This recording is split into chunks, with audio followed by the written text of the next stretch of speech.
Fontes confirmado husi Ministério Público relata katak nain bai moruk paracetamol kafein carisoprodol nebe Polícia Marítima prende ia Porto Dili ia lorong ruanulu resintolu fulan janeiro tinang riung rua sanlu resingwalu tambah desconfia matéria-prima droga hamutu contentorsia halai sai husi Timor Leste ia lorong 5 liuba. Fontes nemos dehang parte Ministério Público kontakte ona Badan Narkotika Nasional Indonesia no identifica ona ninia paradeiro. Kona bakazu ne a Junta Procurador-Geral da República, Zélia Trindade, lacoifo comentário. Tamba assunto ne liga ao segredo justiça. Se ia investigação, o Ministério Público lá ele pronuncia botir com Biden tamba risco para poder também o procurador será, né, aula pelo comentário. Banhira GMN confirma o parte PNTL, comandante-geral, comissário Júlio Hornai Hateten, nia parte sidaksimu informação. Júlio Hornai dehan atu criminoso label halai sai justi Timor-Leste, tribunal label aplica termo identidade e residência, ba suspeito sira. No dia cliu aplica prisão preventiva. Para o cidadão, simu relatório da o seu nebe investigador sira, kata suspeito ni halai.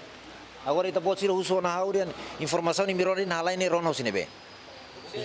Saya komisarnya agora dah kene be. Ni henebe ni urus di investigação sira makatan.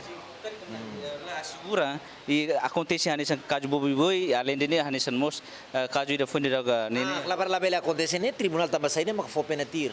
Devia ba suspensão preventiva. Oh, saída prisão preventiva para aman liu kala. Agora di sistem tribunal decide hanesan ni apa kawai met ba impede. Ni tribunal independente.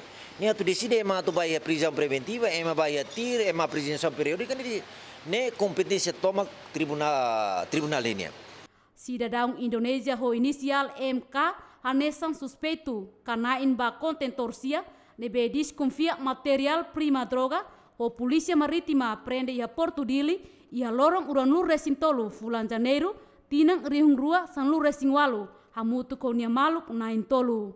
Ia lorong uranulu resin hitu fulan janeiro tinang ne serviço investigação criminal submete ona ba primeiro interrogatório iha Tribunal Distrital Dili. Aplica termo identidade e residência CATIR no apresentação periódica.